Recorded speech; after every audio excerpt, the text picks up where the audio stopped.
नमस्कार दोस्तों, मेरा नाम है देव और आप मुझे देख रहे हैं टेल्स 99 पर। जैसा कि आपको पता है कि हर बार हम सामाजिक किसी प्रॉब्लम को लेकर आते हैं, हर बार एक किस्सा आपके सामने लेकर आते हैं। तो इस बार भी हम एक किस्सा लेकर सामने आए हैं। हमारे सामने आज जो शख्स है वो जेंडर इक्वालिटी पे काम करते हैं। वो एक सामाजिक कार्यकर्ता के रूप में समाज में बच्चों के से के बड़ों तक सबके लिए एक सीख की मिसाल बन चुके हैं। आज उन्हें झारखंड में पैडमैन के नाम से जाना जाता है। तो आइए उन्हीं शख्स से जानते हैं कि वो किस तरह से काम करते हैं, क्या काम करते हैं और क्यों करते हैं। तो स्वागत करते हैं तरुण कुमार जी का। नमस्कार भैया। नमस्कार, नमस्कार। कैसे हैं? मैं बिल्कुल अच्छा हूँ। हाँ जी। और टेल्स 99 जो सीरीज़ आपने शुरू की है, लोगों को प्रेरित करने के लिए, कठिन समय से भी प्रेरणा खोजने का बहुत ही बेहतरीन प्रयास है। और आज आपके साथ हमें बात करने का मौका मिल रहा है, इसके लिए हमें बहुत अच्छा लग रहा है। तो दर्शकों मैं बता दूं कि मेरा नाम तरुण कुमार है और मैं पिछले 1 दशक से भी ज़्यादा समय से झारखंड के सुदूर इलाके में गांव हैं, वहाँ के बच्चों, वहाँ के युवाओं, महिलाओं और वहाँ के जो भी मुद्दे हैं उनको सुलझाने के लिए काम कर रहा हूँ।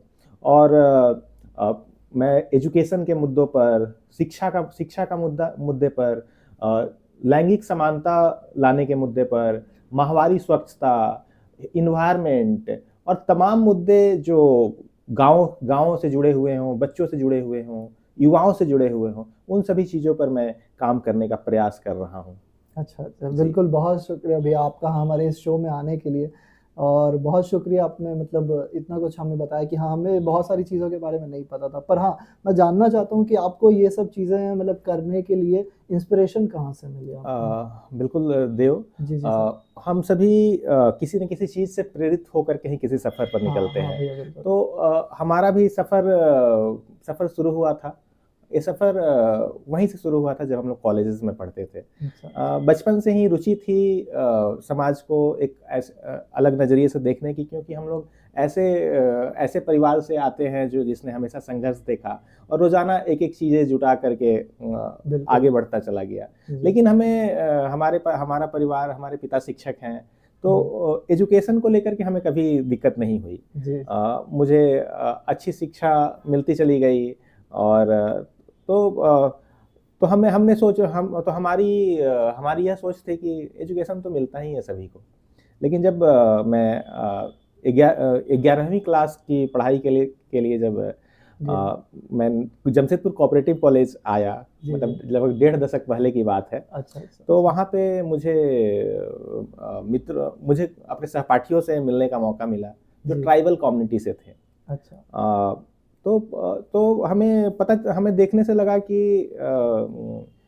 फिर उनसे पता चला कि उनके जीवन की क्या कठिनाइयाँ हैं।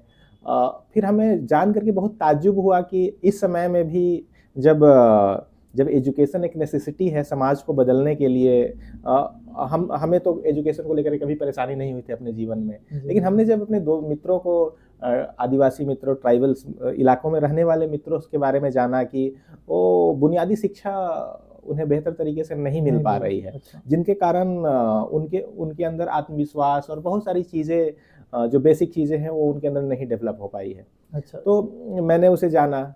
फिर ग्रेजुएशन की पढ़ाई के दौरान मैं कंप्यूटर इंस्टीट्यूट में पढ़ाया करता था। अच्छा। तो वहाँ पर सीधे तौर पे मैं कम्युनिटी से जुड़ा, उनके मैं घरों में गया, देखा, तो हमें पता लगा कि बहुत काम करने की ज़रूरत है झारखंड के बच्चों को लेकर के, यूथ्स को लेकर के।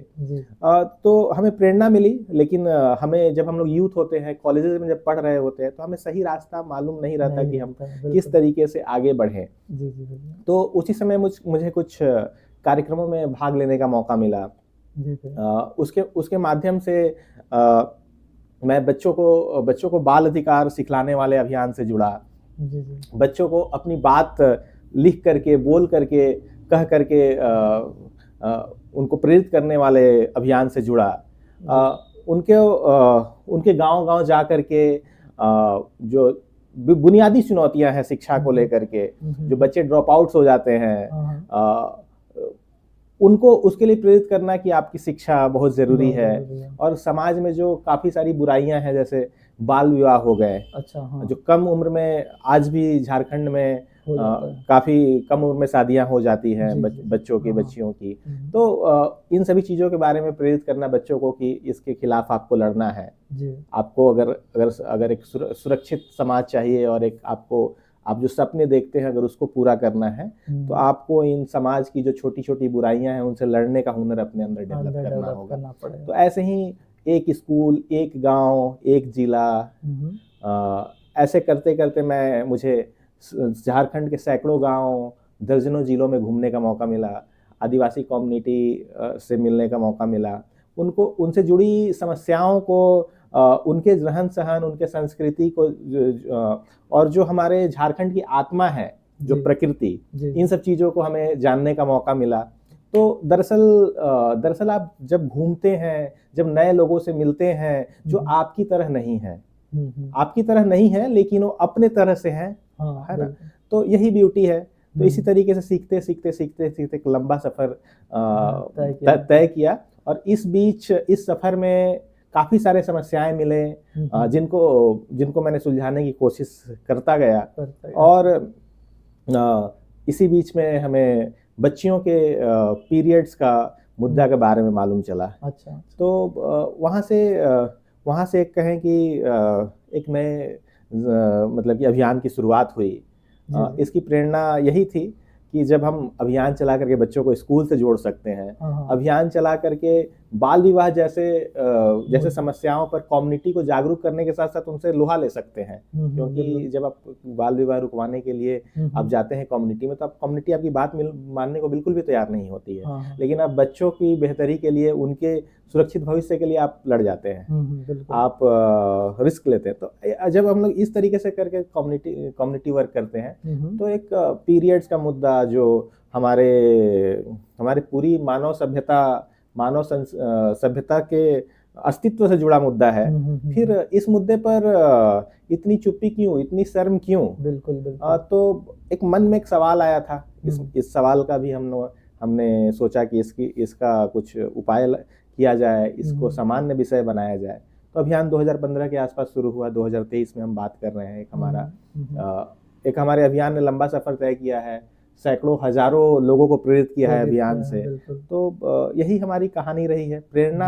प्रेरणा हमें मिलती है बच्चों से कुछ भी करने के लिए। हमारा जो भी नया अभियान होता है उसकी प्रेरणा कहीं ना कहीं कोई ना कोई बच्चा रहा है, और वो अभियान वहाँ से शुरू होता है और फिर उस अभियान से हजारों बच्चे फिर लाभान्वित होते हैं। यही छोटी सी तो ये बहुत ही अच्छी बात है भैया। पर ये जो भी आपने इतने सारे जर्नीज देखी, इतने सारे लोगों को इंस्पायर किया, पर यहाँ पर कहीं पर भी आपकी कोई एक पर्सनल एक्सपीरियंस, पर्सनल जर्नी जो लगा कि हाँ ये चीज़ लोगों को जाननी चाहिए, कोई एक किस्सा ऐसा कुछ आपके पास सर जो बता सके? हजारों किस्से हैं, जी। एक दो नहीं, सभी किस्सों को लोगों को जानना चाहिए। लेकिन आज हम लोग यहाँ पर बैठे हुए हैं कि हम लोग कठिन समय से प्रेरणा लें। तो जैसे जैसे हम लोग अपने उम्र में बढ़े होते हैं, तो हम अपने जानकारियों के हिसाब से, अपने पर्सनल एक्सपीरियंसेस के हिसाब से लड़ते हैं। और यूं कहें कि आपको जीवन में आगे बढ़ने के लिए कठिनाइयां ही वो सीढ़ियां होती है जिसको माध्यम से आप आगे की तरफ बढ़ सकते हैं, है ना? आपको संसाधन जो होते हैं वो आपको मदद करती है, लेकिन कठिनाइयां हैं, वो प्रश्न होते हैं जिनको सॉल्व करते करते आप आगे बढ़ते हैं। तो जैसे कॉलेज के समय का किस्सा मैंने बताया कि हमें पता चला कि ट्राइबल्स कम्युनिटी एजुकेशन से उतना एक्सेस नहीं है, वो कठिनाई थी। उसको हमने सॉल्व करने के लिए शुरुआत किया। उसी तरीके से जब गाँव में गया तो पता चला कि लैंग्वेजेस यहाँ पर बैरियर्स हैं, लोग इतना मिलते जुलते नहीं हैं। तो ये सभी चीज़ें बैरियर्स हैं। उनको सॉल्व करते करते, दोस्ती करते करते हम लोग ऐसा, जैसे हम एग्जाम्पल के तौर पे कहें तो हम लोग अगर सुदूर इलाके में जो भी स्कूल्स हैं वहाँ पर जाएंगे हम लोग, तो आप एक सामान्य सा एक चीज़ देखेंगे। हर विद्यालयों में लड़कियों की संख्या ज़्यादा होती है, सरकारी विद्यालयों में। तो तो यहाँ पर आपके मन में सवाल आएगा, हमें तो पता है कि लड़कियों को पढ़ने नहीं दिया जाता, लेकिन यहाँ पर तो ज्यादा संख्या में बच्चियां हैं। लेकिन उसके पीछे की कहानी ये होती है कि अगर कोई घर का कोई बच्चा है, कोई लड़का है, तो उस पर घर वाले उसको प्राइवेट स्कूल्स भेजते हैं पढ़ाने के लिए, इंग्लिश मीडियम जैसे। हाँ। और जो बच्चियां हैं उन पर लोगों का इन्वेस्टमेंट नहीं करना चाहते, तो बच्चियां सरकारी स्कूल्स में पहुंच जाती है। अच्छा। तो एक डिस्क्रिमिनेशन है। बच्चियों को चूंकि बच्चियों का शरीर उस तरीके से होता है, लड़कियों का, बड़ी होती लड़कियां, युवा होती लड़कियों का शरीर उस तरीके से होता है कि उनके शरीर में बहुत तेजी से परिवर्तन होते रहते हैं, है ना। बहुत तेजी, हमें लगता है कि 10 साल से 20 साल के बच्चे को, एक बच्ची को युवती बनने तक जो भी सफर होता है, एडोलेसेंस टाइम, उस समय उनके शरीर में बहुत ही परिवर्तन तेजी से हो रहे होते हैं। लड़कों में परिवर्तन सामान्य तरीके से होते हैं, लेकिन लड़कियों में परिवर्तन काफी अलग तरीके से होता है। तो उनको पोषण की बहुत जरूरत होती है, लेकिन काफी सारी बच्चियां, काफी सारे महिलाएं पोषण सही नहीं मिल पाता। इसके कारण हमारे झारखंड की लगभग 3 में से 2 लड़कियां अनीमिया का शिकार है, खून की कमी का शिकार है। तो हमें तो हमारा तो मानना है कि लड़कियों को लड़कों से ज्यादा महत्व देने की जरूरत है, और लड़कियों को ज्यादा संसाधन मुहैया कराने की जरूरत है, क्योंकि उनके जीवन की चुनौतियां कहीं ज्यादा है। कोई भी काम करने के लिए लड़कियों को, महिलाओं को ज्यादा चुनौतियों से। आप ये जो सोशल वर्क करते हैं, इसमें मतलब बहुत सारी तरह की चुनौतियां आपके सामने आती होंगी, आप किस तरह से काम करते हैं? तो हमें सबसे पहले आप बताइए कि आप किस तरह से काम करते हैं और कौन सी चुनौतियां हैं जो आपके सामने आती रही है और आप अभी भी फेस कर रहे हो उन सब प्रॉब्लम्स को। देखिए, सामाजिक कार्य एक ऐसा कार्य है जिसकी जरूरत हमारे समाज को हमेशा से है। अब विश्व के किसी भी कोने में रहते हैं, सोशल वर्क से जुड़े हुए लोगों का, जो समाज के लिए जो समर्पित लोग हैं, उनकी सेवाओं का हमेशा जरूरत है। बिल्कुल, है ना। हाँ। तो चूंकि हम काफी डेडिकेटेड तरीके से सुदूर इलाके जो शहर से काफी दूर हैं, जहाँ पर मोटिवेशन और एजुकेशन और मतलब इन सब चीज़ों की रोशनी सही तरीके से नहीं पहुंची है, और लोग वहाँ पर नहीं पहुंच पाते, वैसे इलाकों को हमने अपना कार्य क्षेत्र बनाया है। झारखंड के सैकड़ों गाँव में विजिट किया है, जहाँ पर शायद कहा जाए तो नियमित तौर पे वहाँ के युवा हमारे माध्यम से ही, वहाँ के बच्चे हमारे माध्यम से ही नई चीज़ों को सीख पा रहे हैं, नए सपनों को गढ़ पा रहे हैं। तो चूंकि सामाजिक कार्य एक केवल हॉबी नहीं है, एक प्रोफेशन है सामाजिक कार्य। जैसे मैं पूरे 24 घंटे 7 दिन 365 दिन मैं यही कार्य करता हूँ, इसीलिए मैं इन सब चीज़ों को इतने तरीके से समझ पाता हूँ और इतने इन डेप्थ तरीके से काम कर पाता हूँ, और हमारे कार्य से लोग प्रेरणा भी लेते हैं। तो मैं बता दूं कि मेरी दिनचर्या क्या होती है। मैं रोजाना सुबह अपने घर से निकलता हूँ, कोई विद्यालय, कोई गांव हो जो हमारे घर से 50 किलोमीटर 60 किलोमीटर दूर होते हैं, वहाँ पर जाते हैं। वहाँ पर जा करके स्कूलों में बच्चों, चूँकि हमारा काम अभी जेंडर इक्वलिटी और माहवारी स्वच्छता, महिलाओं को स्वास्थ्य के नज़रिए से उनको जागरूक करना है कि वो किस तरीके से वो मतलब कि अपने मुद्दों पर, क्योंकि अगर महिलाएं अपने मुद्दों पर बात नहीं करेंगी तो उनके मुद्दों पर कौन बात करेगा। बिल्कुल, है ना। तो सबसे पहले तो बच्चियों को, महिलाओं को उनके मुद्दों पर, ये सामान्य मुद्दा है, ये आप नहीं शर्म छोड़ेंगे तो समाज भी नहीं शर्म छोड़ेगा। तो इस तरीके से मैं सैकड़ों गाँव में घूम चुका हूँ। काफी सारे स्कूल्स में हमारे पैड बैंक्स चलते हैं। तो हमारा एक एजुकेशन फेलोशिप प्रोग्राम है, जिसमें गणेश हांसदा जी के याद में हमने एक फेलोशिप प्रोग्राम शुरू किया है, जिसमें हम लोग बच्चों को 10वीं के पास करने के बाद हम लोग उनको ग्रेजुएशन तक की पढ़ाई स्पॉन्सर करते हैं। लगभग 20 बच्चों को हम लोगों ने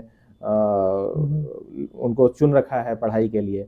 उनके हर महीने के एजुकेशन कॉस्ट, उनकी पढ़ाई से रिलेटेड बहुत सारी चीज़ें हम लोगों को करनी पड़ती है। और इसके अलावा सोशल मीडिया, डिजिटल लिटरेसी, इन सब चीज़ों पर भी हमारे जुड़े हुए बच्चे इन सब चीज़ों को सीखते हैं कि समाज में जुड़ी हुई मतलब सोशल मीडिया पे जिस तरीके से बहुत सारे भ्रामक खबरें चलती हैं, भ्रामक इन्फॉर्मेशन चलती है, जिससे चलते हमारी सोच पर भी काफ़ी प्रभाव पड़ता है। उन सब चीज़ों पर भी जागरूक करने का काम है। तो अब चूंकि चुनौतियों की जब हम लोग बात करें तो हमारे लिए सबसे बड़ी चुनौतियां होती है अपने काम को लगातार जारी रख पाना। क्योंकि जब आपके साथ हजारों बच्चे जुड़े हुए हों, सैकड़ों गांवों के लोग जुड़े हुए हों, जो आपसे सीखते हैं, आपको फॉलो करते हैं, तो हमें हमेशा हमारे लिए ये मुश्किल रहती है कि हम अपने आप को हमेशा ऐसे अपने कार्यों से संदेश देते रहें, क्योंकि और उससे लोग सीखें और उन सब चीज़ों को अपने जीवन में ही ना उतारे, उसके प्रति जागरूकता और बदलाव लाने के लिए वो खुद कड़ी बने। जैसे आप जानते होंगे कि काफ़ी सारे युवा हैं ग्रामीण इलाकों में जो हमारे अभियान से सीख करके वो अपने अभियान को अपने गांव में चलाते हैं, तब जाकर के हमारा निश्चय अभियान मतलब कि इतना आगे तक बढ़ पाया है। तो सबसे चुनौती होती है आर्थिक जरूरतें पूरी करना अभियान को लेकर के। और काफी सारे युवा हैं जो इस वीडियो को देख रहे होंगे, सभी लोगों को रास्ता नहीं मिल पाता कि किस तरीके से हम कहाँ से शुरू करें। तो आप एक बात मान लीजिए कि आपको कोई भी काम करने के लिए जो आप करना चाहते हैं, कभी भी उतने संसाधन आपको नहीं मिलने वाले कि आपके पास संसाधन जुटेंगे और जुट जाएंगे तब आप काम शुरू किया।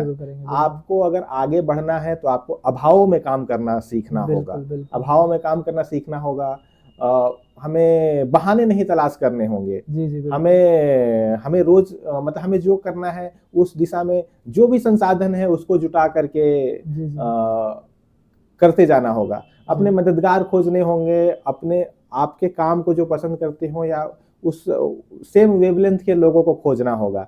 हालांकि बहुत अच्छा लगा भैया ऐसा आपसे जान के, क्योंकि हम लोगों को कई सारी चीजें ऐसे पता ही नहीं थी। जो ऐसे मतलब आप बता रहे थे कि एक स्कूल में लड़कियों की संख्या ज्यादा है, सरकारी स्कूल में खास करके। इसका रीजन यही है कि मतलब बच्चे जो है लड़के वो उनको प्राइवेट स्कूल में डाला जा रहा है। ये डिस्क्रिमिनेशन जो कि सही नहीं है, बहुत ही गलत है। तो आई थिंक मतलब आपके इस वीडियो से बहुत सारे लोगों की सीख मिलेगी कि जेंडर डिस्क्रिमिनेशन आई थिंक खत्म हो जाना चाहिए अब, क्योंकि लड़कियां और लड़के आज के समय में बराबर है। बल्कि ये कहूँ तो लड़कियां कुछ ज्यादा अच्छा कर रही है कुछ लड़कों से ही, लेकिन ये बहुत अच्छी बात है। और तो मैं बहुत ही शुक्रिया अदा करता हूँ आपका इस शो में आने के लिए, और बहुत ही अच्छा लगा आपका, धन्यवाद भैया। और दोस्तों, तो जैसे आज आपने तरुण भैया से मिले और आपको पता चला कि मतलब जेंडर डिस्क्रिमिनेशन कितनी बुरी चीज़ है और जिसको हमको दूर करना है किसी ना किसी तरह से, और ये कितने सालों से इस चीज़ से लड़ रहे हैं और आज मतलब इस मुकाम पर है कि मतलब वो लोगों को सीख दे रहे हैं, सबको सिखा रहे हैं। जो आज हमने एक प्रॉब्लम फेस की, आज एक प्रॉब्लम के बारे में हमने डिस्कस किया, अगली बार फिर एक किसी प्रॉब्लम को लेकर आएंगे और उसके बारे में डिस्कशन करेंगे। तो इस तरह के वीडियोस को देखते रहने के लिए हमारे चैनल को सब्सक्राइब करें और शेयर करें, ताकि ये जो मुद्दा है काफ़ी लोगों तक पहुँच सके। बहुत शुक्रिया, धन्यवाद।